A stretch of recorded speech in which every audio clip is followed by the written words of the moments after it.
Hello friends, welcome to my YouTube channel Bindas tailor. मैरीना आपका एक बार फिर से वेलकम करती हूँ। फ्रेंड्स, आज मैं आपको अस्तर वाले प्लाजो पैंट की कटिंग करने का आसान तरीका बताऊँगी। लेकिन उससे पहले फ्रेंड्स, अगर आप मेरे चैनल पर नए हैं तो प्लीज़ मेरे चैनल को सपोर्ट कीजिए, सब्सक्राइब कीजिए, और अगर मेरी वीडियो आपको अच्छी लगती है तो वीडियो को लाइक करें और कमेंट करें। तो फ्रेंड्स, चलिए शुरू करते हैं आज का वीडियो। ये देखिए, ये मेरे पास एक सिल्क का 2.25 मीटर फैब्रिक है और ये मेरा मैन फैब्रिक है, और ये मेरा लाइनिंग यानी कि अस्तर वाला फैब्रिक है। ये मेरा 2 मीटर फैब्रिक है। ये एक कॉटन की लाइनिंग है। तो सबसे पहले मैन फैब्रिक को एक साइड कर देते हैं, क्योंकि हमारी जो भी मार्किंग होगी वो अस्तर वाले कपड़े पर होगी। फ्रेंड्स, ये मेरा लाइनिंग इस तरह से, ये देखिए, इस तरफ इसकी लंबाई है और इस तरफ इसकी चौड़ाई है, और मैंने इसको चौड़ाई में इस तरह से डबल फोल्ड किया हुआ है। पूरी साइड जो पल्ली साइड है वो मेरी तरफ है और बंद साइड दूसरी तरफ है। सबसे पहले फ्रेंड्स, ये देखिए, पैंट बनाने के लिए, पैंट की कटिंग करने के लिए हमें इस तरह का एक लेग शेपर आता है, जो हम लेग की शेप देने में यूज करते हैं। उसकी आपको ज़रूरत पड़ेगी, तो ये आप ज़रूर से लें। तो सबसे पहले जो कपड़ा ऊपर आड़ा टेढ़ा है उसको एकसार करने के लिए और इसको काट कर अलग कर देंगे।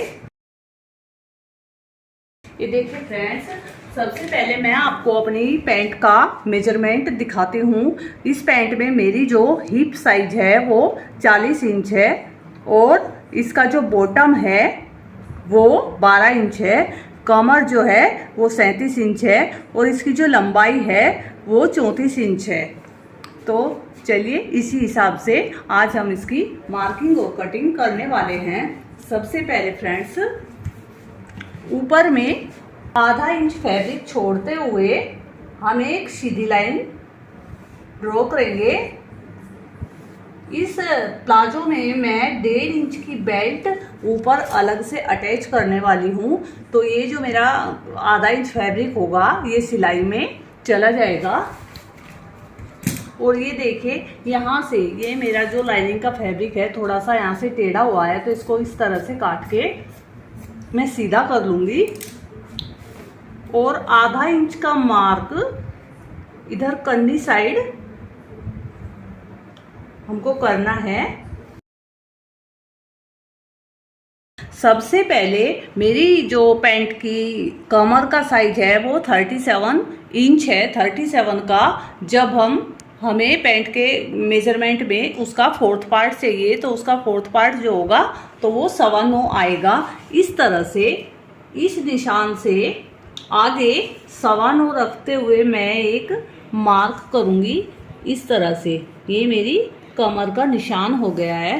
अब अपने फ्रंट पैनल में हम 1 इंच की डॉट भी डालेंगे, तो ये 1 इंच के लिए रख लेंगे और आधा इंच सिलाई के लिए हो जाएगा। ये देखिए, ये मेरा टोटल में 11 इंच हो गया है। तो ये मैंने यहाँ पे इस तरह से निशान लगा लिया है। अब मैं अपने आसन की लंबाई का निशान लगाऊंगी। उसके लिए हमारी जितनी भी हिप साइज है उसमें हम 4th से उसको डिवाइड करेंगे। तो मेरी जो पैंट में हिप है वो 40 इंच है। जब मैं इसको 4 से डिवाइड करूँगी तो 10 इंच आएगा, और 10 इंच में मैं 1.5 इंच एक्स्ट्रा प्लस करूँगी, तो वो 11.5 इंच हो जाएगा। तो फ्रेंड्स, ये देखिए, जो मेरी बेल्ट होगी वो भी इसी लंबाई में, 1.5 इंच की जो मैं बेल्ट अलग से अटैच करूँगी, मेरी इसी लंबाई में वो भी काउंट होने वाली है। तो इस मार्क से 1.5 इंच टेप को बाहर निकालते हुए 11.5 इंच पे ये मेरी हिप लाइन का निशान आएगा। इस तरह से इस निशान को सीधा कर देंगे। अब हिप लाइन का मार्क करने के लिए जो मेरी हिप साइज है उसका 4th पार्ट 10 इंच, और उसमें मैं 1.5 इंच की लूजिंग रखूँगी, तो ये 11.5 इंच आ जाएगा। ये देखिए, यहाँ से इस जो ये हमें इंच टेप को इस लाइन पे रखना है। ये जो एक्स्ट्रा मार्जिन है इसको बिल्कुल भी हम इसमें ऐड नहीं करेंगे। हमारी जो मार्किंग होगी वो इस लाइन से शुरू होगी।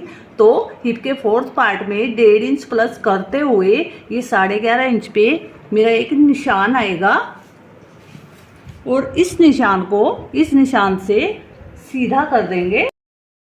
अब अपने क्रोच एरिया की गोलाई देने के लिए 1.5 इंच और एक्स्ट्रा मैं आगे एक मार्क करूंगी इस तरह से, और यहां से हल्का सा राउंड देते हुए इस तरह से अपने क्रोच एरिया की गोलाई का मार्क करने वाले हैं। अब फ्रेंड्स यहां से इस निशान से और इस निशान तक मेरी कितनी चौड़ाई है वो मैं देख लूंगी। ये देखिए ये मेरा 13 इंच आया है, तो 13 का जब हम आप करेंगे तो वो 6.5 इंच आएगा।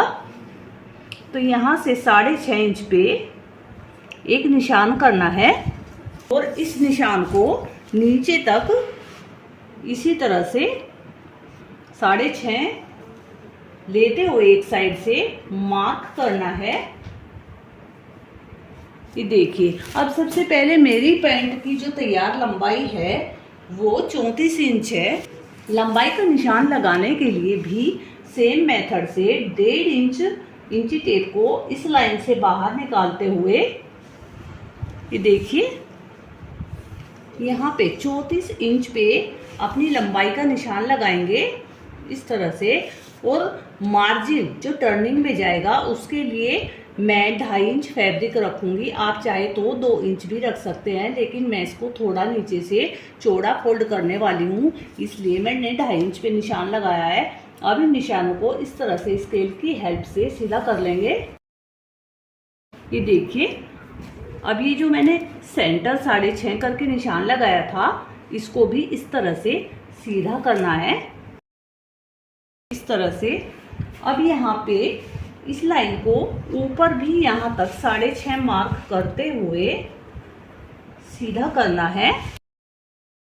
अब मैंने जो प्लीट्स डालने के लिए यहाँ पे एक्स्ट्रा फैब्रिक 1 इंच लिया था, तो यहाँ से इसी निशान से आधा इंच इस साइड और आधा इंच इस साइड करते हुए निशान लगाना है और 4 इंच तक हम इस डॉट की लंबाई रखने वाले हैं।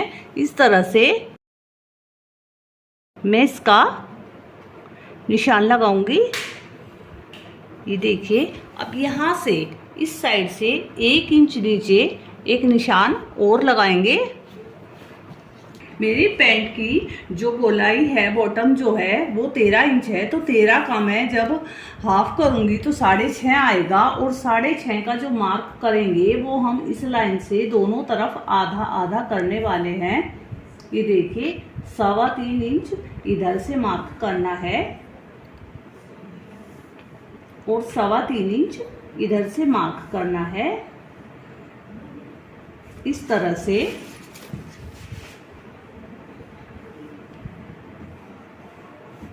ये मेरे पैंट की जो बॉटम है उसकी मार्किंग हो गई है। अब इन निशानों को इस तरह से इस कर्व वाली स्केल की हेल्प से इस तरह से यहाँ से ये जो मैंने यहाँ पे निशान लगाया था यहाँ से इसको स्केल को रखते हुए इस तरह से ये देखिए ये मेरी पैंट की जो शेप है उसकी मार्किंग हो गई है। अब यहाँ से इस निशान को थोड़ा सा राउंडली लेते हुए यहाँ पे इस तरह से मिला देना है। ये देखिए फ्रेंड्स यहाँ जब मैं कटिंग करूँगी तो ये आधा इंच मार्जिन है, लेकिन नीचे मैंने सिलाई के लिए मार्जिन नहीं रखा है। आप जब इसका कटिंग करेंगे हम तो यहाँ से इस तरह से आधा इंच एक्स्ट्रा लेते हुए जो सिलाई में जाएगा फैब्रिक उसके लिए इस तरह से हमें कटिंग करना है, आधा इंच फैब्रिक छोड़ते हुए इस तरह से। ये देखिए यहाँ ये मार्जिन लेते हुए और यहाँ से इस तरह से ये जो एक्स्ट्रा सिलाई के लिए मैंने मार्क किया है इसी पर मुझे कटिंग करना है।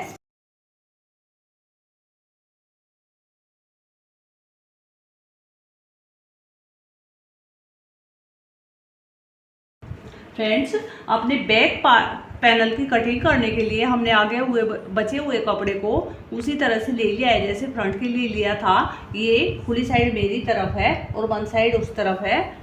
अब मैं अपने फ्रंट पार्ट को इसके ऊपर इस तरह से रख दूंगी। सबसे पहले इस लाइन को हमें सीधा करना है, क्योंकि यहाँ क्रोच की साइड से मैं अपने बैक पैनल को 1.5 से 2 इंच बढ़ा के काटने वाली हूँ। सबसे पहले यहाँ अब 2-2 इंच हम एक्स्ट्रा इस तरह से लेते हुए निशान लगाएंगे अपने बैक पैनल में, और इससे आगे इस लाइन से आगे 2 इंच में और इसको एक्स्ट्रा बढ़ाऊंगी क्रोच की गोलाई के लिए, और इस तरह से ये क्रोच एरिया की गोलाई दूंगी। ये देखिए, और यहाँ से मैं इसको करीब 1.5 इंच उठा के काटने वाली हूँ। फ्रेंड्स, हमारा बैक पैनल हैवी होता है। जब हम अपनी पैंट को बैठकर पहन के बैठते हैं तो उसको खिसकने की शिकायत आती है। अगर हम इस तरह से क्रोच साइड से अपने बैक पैनल को उठा के काटेंगे तो हमारी वो प्रॉब्लम नहीं आएगी। ये देखिए इस तरह से, लेकिन ये ध्यान रखिए कि हमें ये क्रोच की साइड से ही उठा के काटना है, इधर से नहीं। अब ये जो एक्स्ट्रा मेरा इधर निशान लगा हुआ है इसको मैं पूरा करीब 7 से 8 इंच नीचे तक इस तरह से अपने फ्रंट पैनल से इस तरह से मिला देंगे, क्योंकि मार्जिन स्टिचिंग का जो होता है वो मैंने अपने फ्रंट पैनल में लिया हुआ है, तो उसी के साथ साथ मेरे बैक पैनल में भी आ जाएगा। अब इन्हीं निशानों के साथ मुझे इसका कटिंग करना है।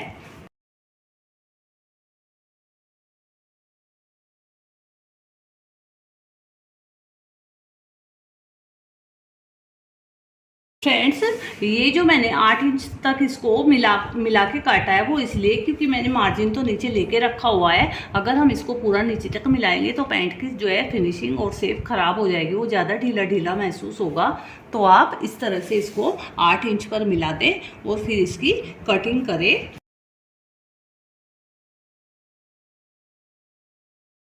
ये देखिए, ये मेरी पैंट की कटिंग कंप्लीट हो गई है। अब इस लाइनिंग वाले फैब्रिक को हम मेन फैब्रिक के साथ इसी तरह से रखेंगे जैसे हमने लाइनिंग को रखा था।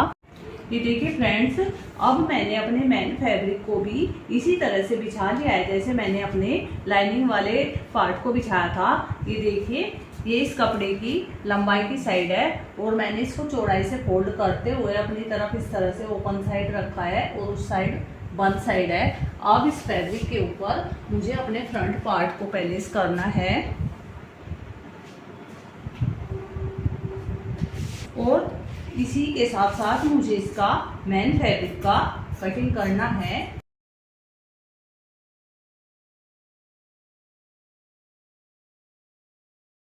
ये देखिए, ये मेरा फ्रंट पैनल कटिंग हो चुका है। अब मैं इसको एक साइड कर दूंगी और आगे बचे हुए फैब्रिक को इसी तरह से पहले करना है जैसे पहले फ्रंट पैनल के लिए किया था। अब अपने बैक पार्ट को भी इसी तरह से इसके ऊपर पहले कर लेना है इस तरह से, और अब एज इट इज इसी के साथ साथ इसका कटिंग कर लेना है।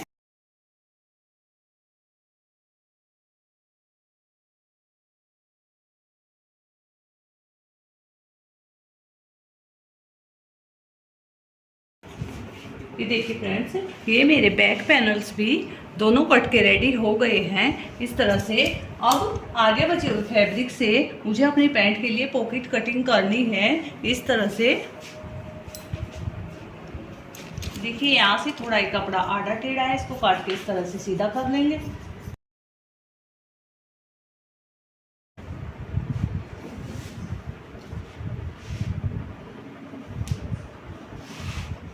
सबसे पहले इस तरह से निशान लगा के इस कपड़े को, ये जो तिरछा हो गया है इसको सीधा करना है। मेरी पॉकेट की जो लंबाई होगी वो मैं 13 इंच रखूँगी, जो स्टिच के बाद 11 इंच आ जाएगी। 13 इंच पे निशान लगाएंगे इस तरह से ये बंद साइड इस तरफ है और ये ओपन साइड मेरी तरफ है। यहाँ से अपनी पॉकेट की जो चौड़ाई लेंगे वो 7 इंच लेंगे और यहाँ से ऊपर साइड से 6 इंच में इसको रखूँगी। देखिए, और यहाँ से इन निशानों को इस तरह से रखते हुए सीधा कर देंगे। यहाँ से 1.5 इंच पे एक मार्क करेंगे और इस तरह से अपनी पॉकेट को राउंड शेप देंगे। यहाँ पे मेरी पॉकेट का मुंह बनने वाला है तो इसकी चौड़ाई मैं 6 इंच या 6.25 इंच रखूँगी। ये देखिए, क्योंकि ये काफ़ी हेल्दी जिनका है मेरी कस्टमर, तो मैं 6.25 इंच के लिए इसका पॉकेट का मुंह बनाने के लिए निशान लगाऊंगी। 6 इंच से कम आप पॉकेट का मुंह ना रखें, क्योंकि फिर उसमें हाथ डालने में दिक्कत होगी। ये देखिए, ये मेरी पॉकेट का कटिंग हो गया है। यहाँ सेंटर में एक नोच लगाएंगे इस तरह से। अभी जो आगे बचा हुआ फैब्रिक है, ये देखिए, ये मैं बेल्ट के लिए यूज करने वाली हूँ। बेल्ट बनाने के लिए आपकी जितनी भी बेल्ट की चौड़ाई है, जैसे मैं 1.5 इंच की बेल्ट रखूँगी तो उसका डबल करेंगे तो 3 इंच हो जाएगा और उसमें 1 से 1.25 इंच आप एक्स्ट्रा रखेंगे तो वो 4.25 इंच आ जाएगा।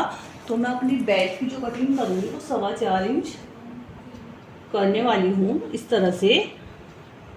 ये देखिए, यहाँ भी 4.25 इंच। बेल्ट मुझे कितना लेना है, ये देखिए, जैसे कि ये मेरा बैक साइड है, इसका मार्क, ये जो इसकी चौड़ाई है इसको हम मार्क निशान लगाएंगे, देखेंगे कितना है। ये 14 इंच है तो इसका हम डबल करेंगे तो 28 इंच हो जाएगा। उसमें 3 इंच एक्स्ट्रा मैं रखूँगी। ये देखिए, ये मैं 31 रख लेती हूँ। ये मेरा बैक पैनल का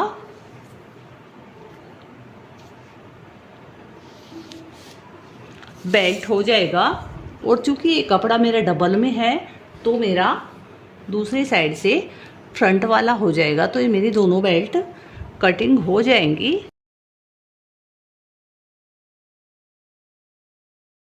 मैं इसको सेंटर से इस तरह से कट कर लूँगी। ये मेरा फ्रंट और बैक दोनों पैनल्स के लिए बेल्ट रेडी हो जाएगा। तो ये मेरी पैंट की कटिंग हो गई है।